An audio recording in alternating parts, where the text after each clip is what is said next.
My name is Natalie Brooks, and I am 32 years old. I make a living imagining how things fall apart. For the last 8 years, I've worked in risk strategy for a financial services firm in Seattle. My job is to stare at spreadsheets and systems and ask one simple question: what happens when trust breaks? I build safeguards for worst-case scenarios: fraud, betrayal, quiet manipulation that looks harmless until it isn't.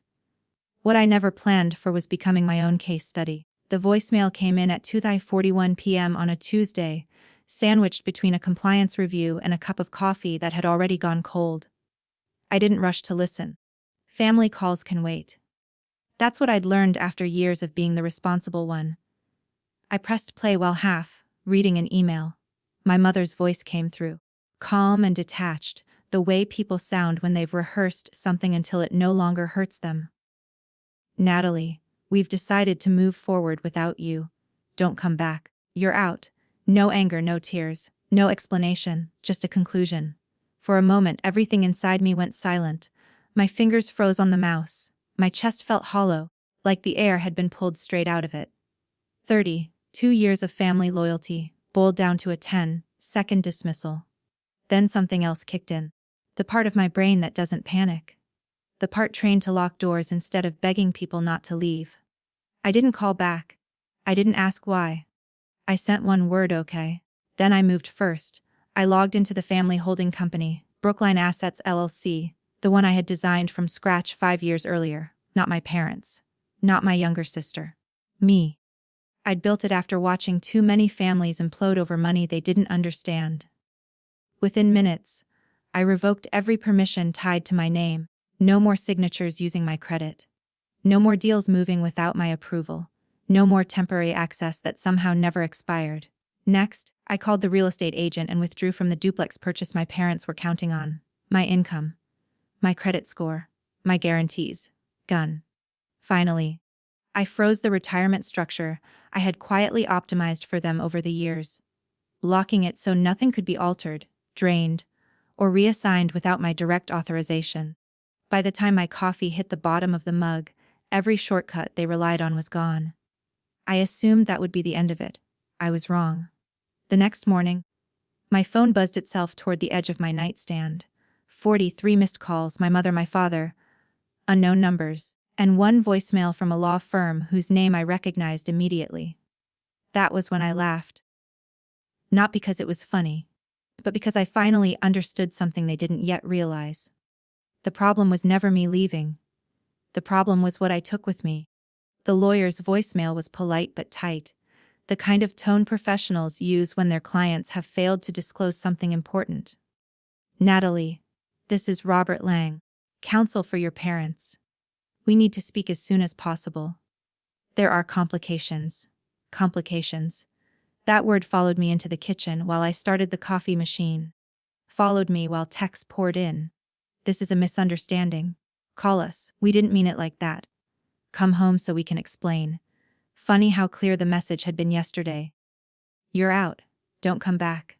I didn't reply. Instead, I opened the building security app on my phone, pure habit, and checked the camera feed at my apartment entrance. There was my father, standing outside, hands buried in his coat pockets. Looking up at my unit, he hesitated, checked his phone.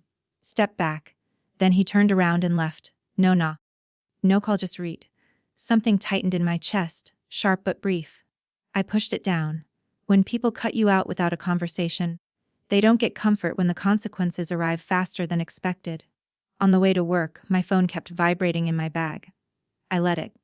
At my desk, I finally sent 3 messages. Nothing emotional, nothing that could be twisted. To my mother, I'm safe, I need time. To my father, I heard the voicemail. I'm not ready to talk. To the lawyer, I received your message. I will respond in writing. That was all they were getting. Because this wasn't about hurt feelings anymore. It was about leverage. And somewhere between that voicemail and those 43 missed calls, I realized something chillingly simple. They thought cutting me out would make their lives easier. They hadn't yet noticed how much of their stability was quietly built on my back. Silence is uncomfortable for people who expect access. I learned that by the second day. By then, the missed calls had crossed 50. My parents cycled through emotions like they were testing combinations on a lock: confusion, guilt, panic, nostalgia. Every message sounded like a different version of "please fix this for us." I fixed nothing. At work, I moved through my day on muscle memory, risk matrices, scenario modeling, contingency planning. The irony wasn't lost on me. I had spent years preparing companies for betrayal while assuming family would be exempt from the same math. They weren't. Late that morning, my coworker Hannah rolled her chair closer, lowering her voice. "You've been staring at that screen like it owes you money," she said. "Everything okay?" The automatic answer, "Yeah, fine," rose to my lips and died there. "Not really," I said instead. "My parents decided I'm no longer part of the family business." Hannah blinked. "Do they know you are the family business?" I gave a small shrug. "They left a voicemail. I locked things down. Now their lawyer's calling." She didn't laugh. She didn't gasp. She just nodded slowly. "Then listen to me carefully," she said. "Once lawyers and money get involved, guilt becomes a weapon. Don't make a single move you wouldn't be comfortable explaining to a judge." That, at least, was familiar territory. Around noon, my phone buzzed with a message from an unfamiliar number. "Heard you pulled out of the duplex. Everything okay?" It was a cousin on my father's side. Someone I barely spoke to. Pulled out. Overwhelmed. "Everything okay?" Those weren't my words. They sounded rehearsed. The pieces began to line up in my head, sliding into place with an almost audible click. My younger sister, Lena, had lost her marketing job 2 months earlier. Since then, she'd started showing up to family dinners with sudden opinions about simplifying ownership and unlocking equity. Phrases she'd never used before. Phrases she'd probably heard from someone else. And now, nothing. Not a call, not a text, not even a missed notification. For someone who lived for attention, Lena was suspiciously quiet. On instinct, I opened the security app again and scrolled back through footage from earlier that morning. My father had come to my building. He'd stood there, debated with himself, and left. No confrontation, no apology, just avoidance. That told me more than any voicemail ever could. On my lunch break, I finally replied to the cousin, "I'm fine." I withdrew consent. Any other explanation isn't accurate. 3 dots appeared, disappeared, then nothing. Good, let them sit with that. Later that afternoon, another message came in. This time from Lena. "What do you think you're doing? Pulling out of deals, freezing accounts, scaring everyone. You're making this worse." I stared at the screen, feeling something settle into place. Not rage, not sadness. Clarity. This wasn't a misunderstanding, it was a reshuffle. They hadn't cut me out because I was difficult. They'd cut me out because someone else wanted my seat. I didn't reply. Instead, I opened my contacts and tapped a name I hadn't used in almost a year. Michael Turner. The financial advisor who had helped me design the original LLC structure before my parents switched, at Lena's suggestion, to someone more flexible. Michael answered on the second ring. "Natalie," he said, surprised. "Didn't expect to hear from you." "I have a question," I said. "Has anyone tried to change ownership or authority in Brookline assets recently?" There was a pause. "The kind that carries weight. I've seen drafts," he said carefully. "Nothing finalized. Your mother asked about hypotheticals. Adding another managing member. Your name was referenced, but not signed." My grip tightened on the phone. "Did anything go through?" "No," he said. "Incomplete paperwork, and frankly, sloppy. But Natalie, if someone's trying to move control without you, you need to get ahead of it." I thanked him and hung up. The picture was clear now. A narrative was being built. One where I was unstable. One where I was overwhelmed. One where my withdrawal wasn't a boundary, but a breakdown. That story made it easier to replace me. I opened my email and started writing, not emotionally, not defensively, but the way I did at work when a risk crossed from theoretical to active. First, to the real estate agent, this email confirms my formal withdrawal as borrower and qualifier from the Brookline duplex purchase. Any representation of my continued involvement is unauthorized. Then, a second email, this one to Lena. This message serves as formal notice that any attempt to alter ownership, authority, or financial structures associated with Brookline Assets LLC without my written consent is unauthorized. Do not sign my name. Do not imply my approval. Any such action will be documented. No accusations, no insults. Just facts and consequences. By the time I got home that night, my call log showed 8 new attempts from my parents. Still nothing from Lena. That told me everything. I opened my laptop and created a folder. Family risk file, screenshots, voice and emails, advisor notes, every move, every lie. Every attempt to frame me as the problem. Because if someone was going to tell a story where I was the villain, I was going to answer with timestamps. I didn't hear the story about myself from my family. I heard it from strangers. 2 days after the voicemail, I stopped by my usual neighborhood coffee shop.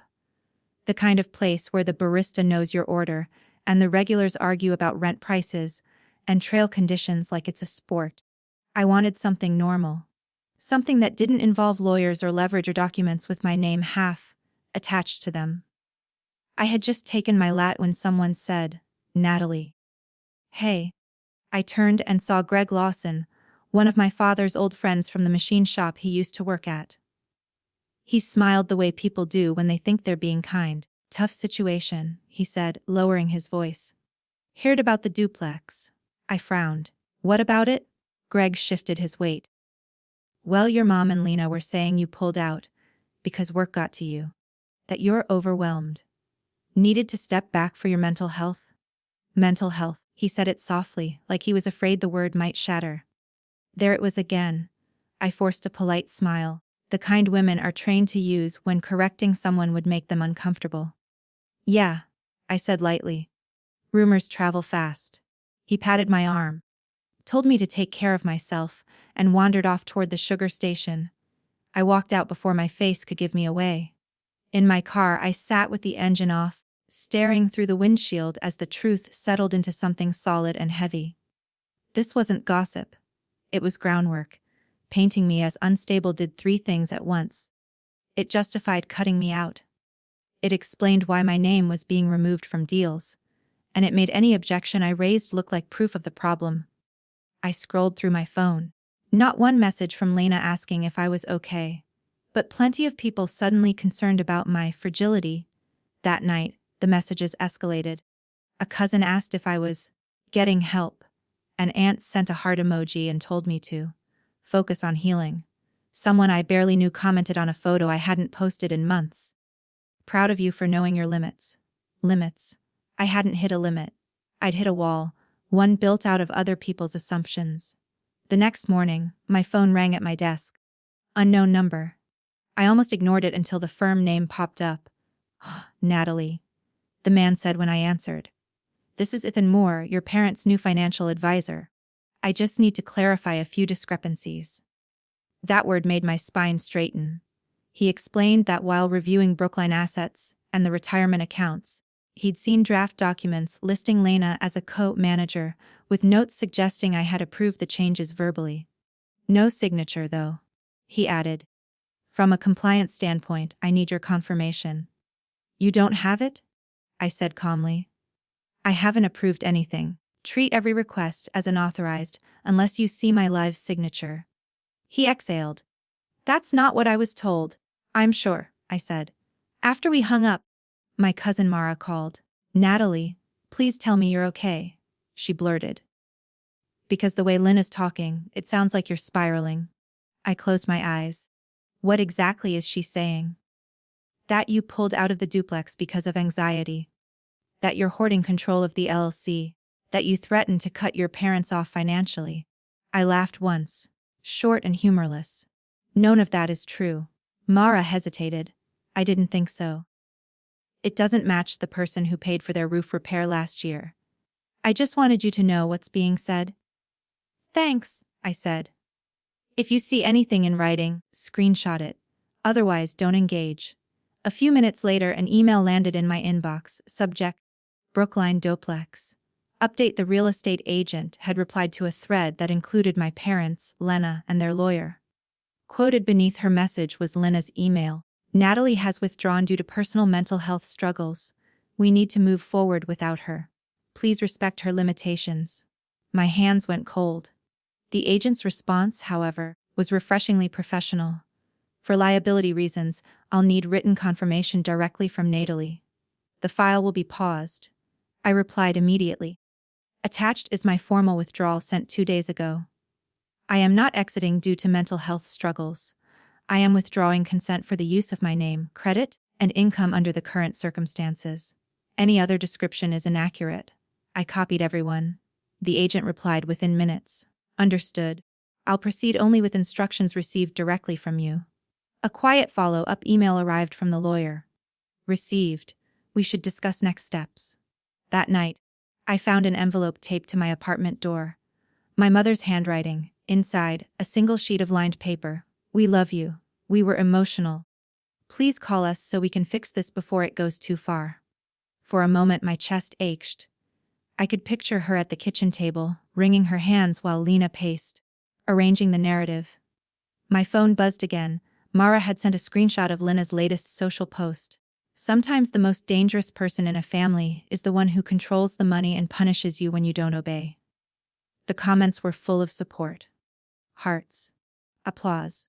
I placed my mother's note beside my laptop and opened the family risk file. Emails, screenshots, voicemails. Up until now, I'd been closing doors. As the file filled, I realized something else was required. Defense wasn't enough. If Lena wanted to make me the villain, I was going to respond with something she couldn't perform her way out of. The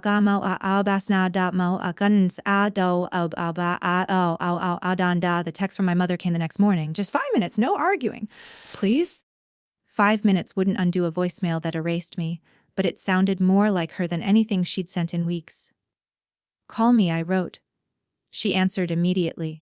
I could hear the echo of the living room. Your dad's here too, she said quickly, like she was afraid I'd hang up. You asked for 5 minutes. I said, you have them. There was a pause, then a breath. We made a mistake, my mother said, saying you were out, telling you not to come back. We were emotional. You weren't emotional, I said calmly. You were clear. Silence. Then she tried again. Your sister told us things. She said you were planning to cut us out of the LLC. That you'd talked to lawyers about removing us from the retirement accounts. That you were tired of carrying us and wanted full control. My grip tightened on the phone. Did you hear those words from me directly? I asked. Well, no. She admitted. Lena said you told her in the car after dinner. I drove myself home that night, I said. There was no car ride. My father swore under his breath. Why would she lie about that? My mother whispered. I didn't answer right away. Maybe because if I look unstable in power, hungry, I said finally.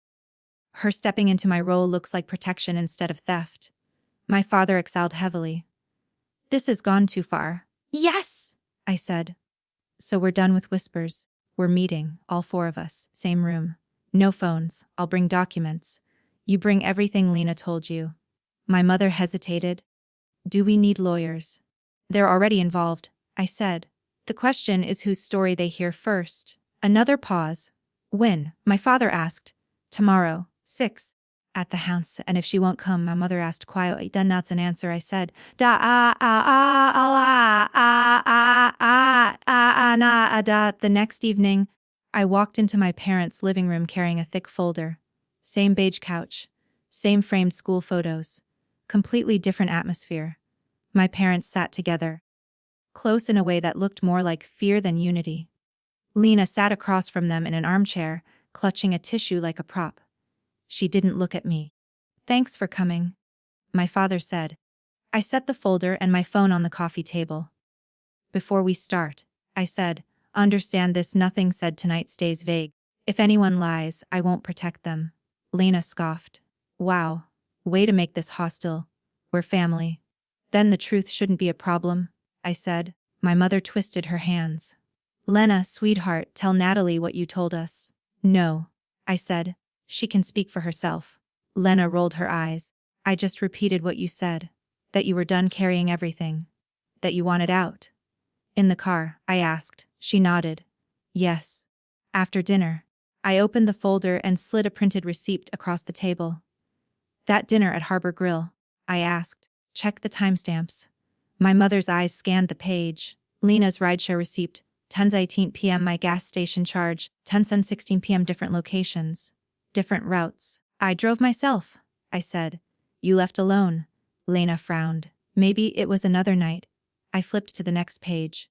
The only other group dinner in 3 months, I said. You left early to meet friends. I stayed to pay. My father leaned back slowly. Lena, he said quietly. She shrugged.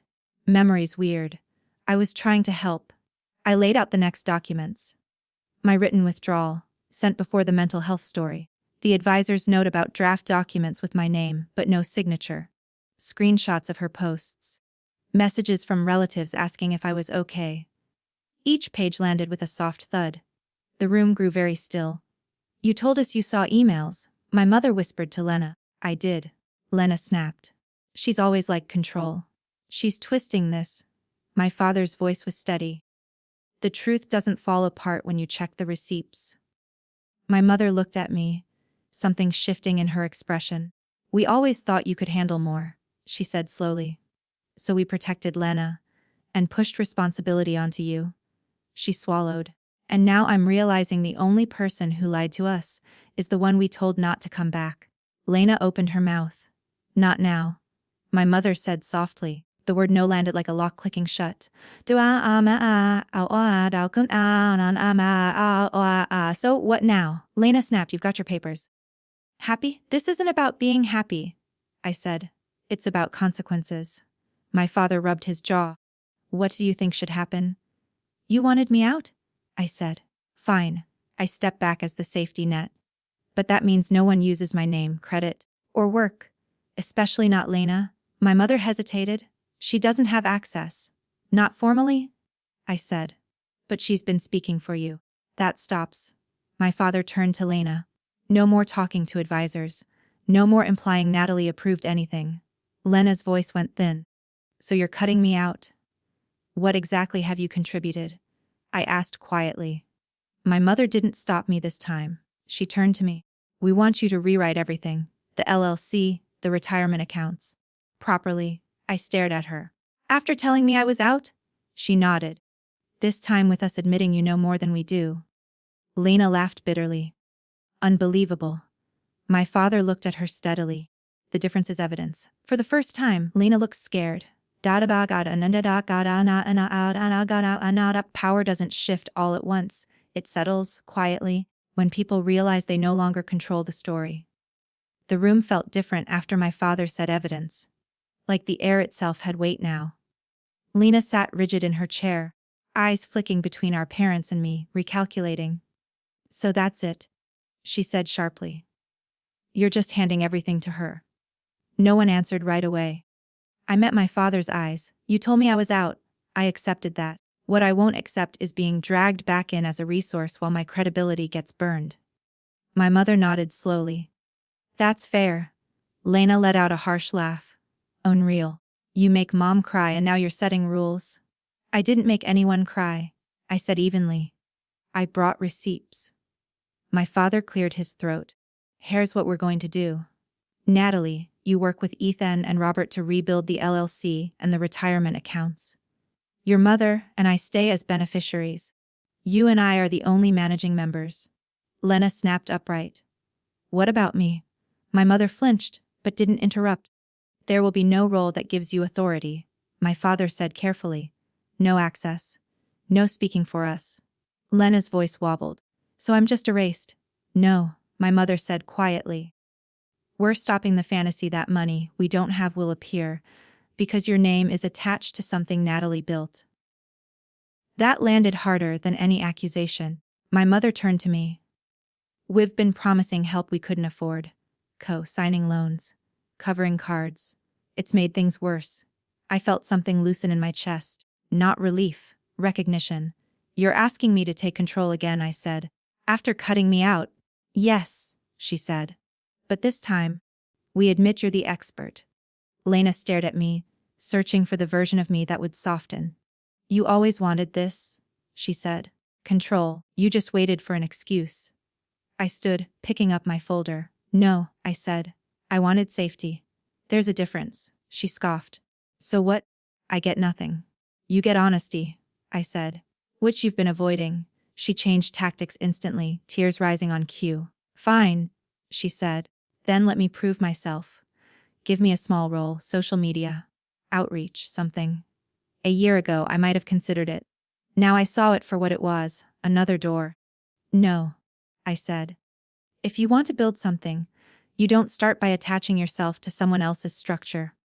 My mother hesitated. Isn't that a little harsh? Harsh was being told not to come back.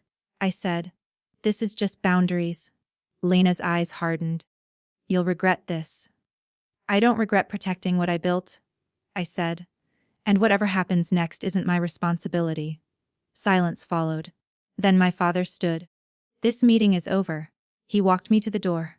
I'm sorry, he said quietly. For the voicemail. For not asking you first. I know, I said. But believing the easy story doesn't erase the damage. He nodded. The work began the next day. Ethan sent revised drafts. Robert reviewed compliance language. I rewrote the LLC operating agreement line by line, eliminating ambiguity. No new managing members without unanimous written consent. No verbal approvals. No implied authority. Lena's name didn't appear anywhere. When the final documents were signed, something clicked into place. Not revenge, structure. A system where the person who tried to push me out had no way back in. A few days later, Lena showed up at my office unannounced, holding a binder. I have a business plan, she said, eyes red. Events. Partnerships. If you invest a little, start it without me, I said. If it works, you won't need my money. Her face crumpled. You're really not going to help me. I'm done lighting myself on fire to keep others warm, I said. I walked away. A month later, I stood in front of a pale brick triplex just outside the city. The bottom unit was my parents', locked in writing, untouchable. The second floor was mine, sunlight pouring through wide windows. The third unit was already listed for rent. Brookline Assets LC was lean now, clean. Just me and my father as managing members. My mother protected. No side doors. On weekends, I cooked with my mom while my dad watched television. We talked about numbers openly now. Not wishes. When Lena texted asking for help with another credit card, my mother showed me the message, then set her phone face down. We can't fix this for her, she said. Not this way. From what I heard, Lena bounced between gigs. Her plans never quite took off. People noticed her stories always needed a villain. For once, it wasn't me. I didn't sue her. I didn't expose her online. I removed the leverage she thought she had. Revenge doesn't always announce itself. Sometimes it shows up as silence where access used to be. As doors that no longer open no matter how politely you knock. That was the version I chose. The week after the documents were finalized, my phone stopped buzzing.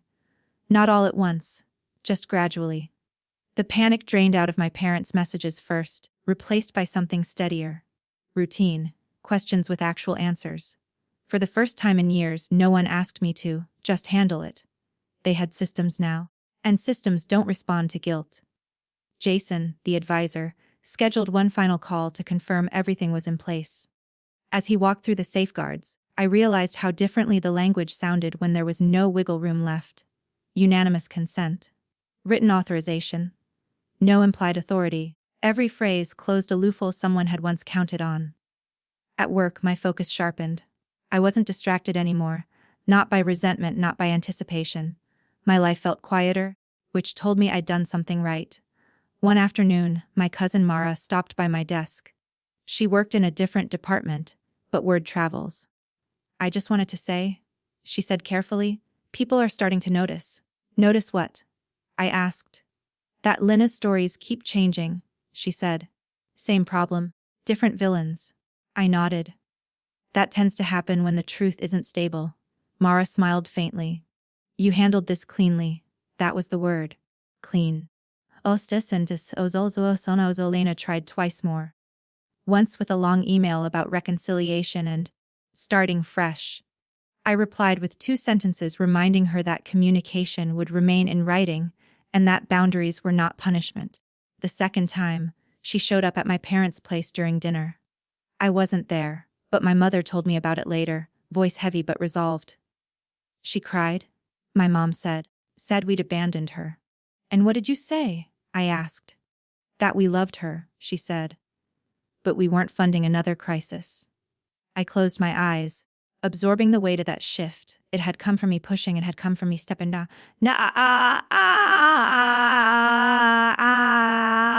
A month later, I found myself standing in the driveway of the triplex again, keys warm in my palm.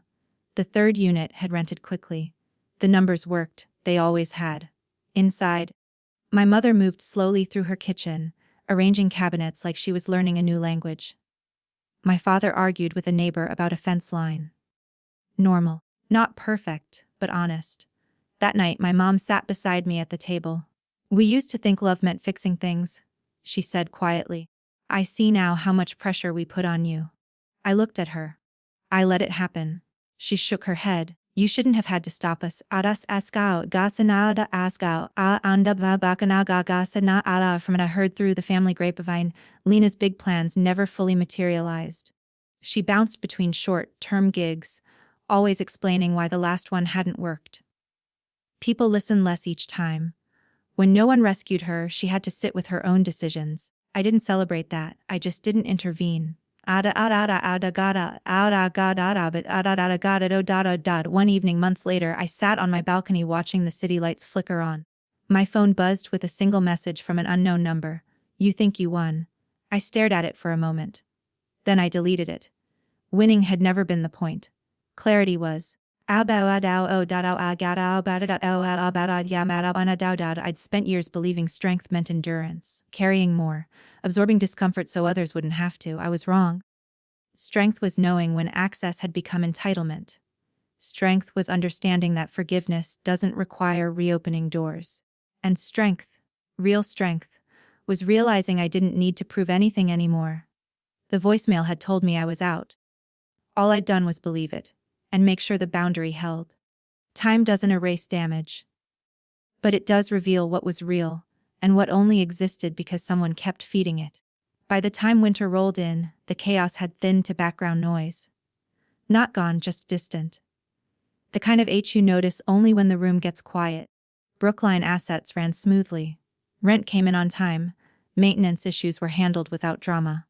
My father called me less often, not because he didn't trust me, but because he'd finally learned how to read the reports himself. That might have been the biggest change of all. One Saturday afternoon, I sat at my parents' kitchen table walking them through the quarterly numbers. No tension, no raised voices, just reality. My mother listened carefully, asking questions instead of deferring.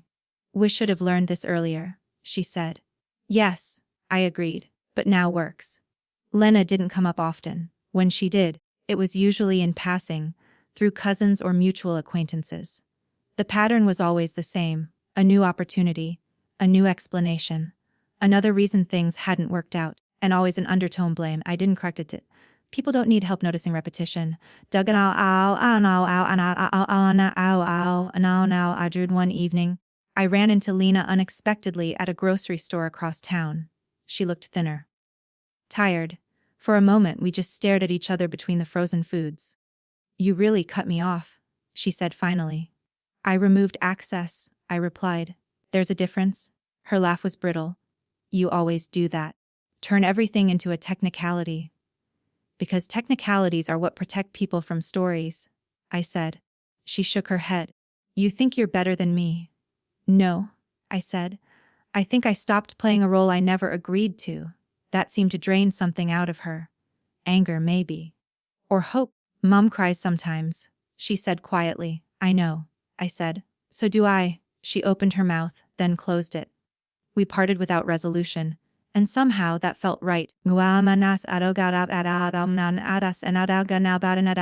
night, I sat alone in my apartment scrolling through old photos, family holidays, smiles that looked effortless back then. I didn't miss the dysfunction. I missed the illusion, the belief that loyalty alone could fix imbalance. I'd learned otherwise. Go out later, my mother called. Lena asked for money again, she said. We said no. I waited. She accused us of choosing you, my mother continued. I told her we were choosing reality. I smiled, not because it felt good, but because it felt honest. The triplex had settled into its rhythm. Tenants came and went. Repairs happened, systems worked. The structure I'd built did exactly what it was designed to do. Contain risk. Not eliminate it, but prevent it from spreading. And in doing so, it gave me something I hadn't realized I'd lost. Peace. Thought it often about the voicemail that started everything. How final it sounded. How casually it erased me. In the end, it had done the opposite. It had clarified where I ended, and where others began. It taught me that access is not love, that proximity does not equal entitlement. Her name, your term does not mean certain and your mad arn alkanas aganas about ga as out no not I didn't fix Lena. I didn't save my parents. I didn't restore some perfect version of us that never really existed. What I did was simpler and harder. I stopped participating in a system that only worked when I was silent. And when I did that, the system either adapted or collapsed. My name is Aria Bennett, and I am 31 years old. For a long time, I thought revenge would feel like heat, like shouting, like watching someone finally understand the damage they'd done. It didn't. It felt like weight lifting off my chest. By the time everything settled, there was no dramatic ending, no apology that fixed the past, no moment where Lena admitted she'd lied or my parents fully named their mistakes. And that was fine. Closure, I learned, doesn't require permission. The voicemail that once erased me had turned into a line in my memory. Not sharp anymore, just informative. Proof of the moment I stopped being negotiable. I didn't replay it. I didn't need to. The truth was already built into the walls of my life, into the contracts, the boundaries, the quiet weekends where my phone didn't buzz with emergencies that weren't mine. People sometimes ask if I regret it. If I regret not helping more, not forgiving faster, not smoothing things over. I don't, because what I built wasn't revenge. It was insulation. Between my future and someone else's chaos. My parents changed not dramatically, not perfectly, but enough. They stopped promising what they couldn't give. They stopped outsourcing their stability. Sometimes my mother still flinches when money comes up. Sometimes my father asks too many questions. But that matters. Lena drifted out of my life, not with a final argument. Not with a slammed door. Just distance. Her name became something I heard instead of something I carried. I hope she finds her footing one day, but I no longer mistake ho no gade dido no amada doa doda nado dada gonagana dodo dadav. The triplex continues to stand brick steady, boring in the best way. I visit my parents on Sundays. I cook dinner. We talk about ordinary things. No one pretends anymore. And that honesty, quiet, uncelebrated, feels like the most radical thing of all. If there's a lesson here, it's not about winning. It's about withdrawing from games that require your silence to continue. It's about understanding that you can love people deeply and still deny them access to your resources, your reputation, and your peace. It's about realizing that sometimes the most devastating response is no response at all. I didn't raise my voice. I didn't expose anyone publicly. I didn't demand an apology. I believed what I was told. That I was out. And as someone begging to be let back in, I built something better on the other side. THEND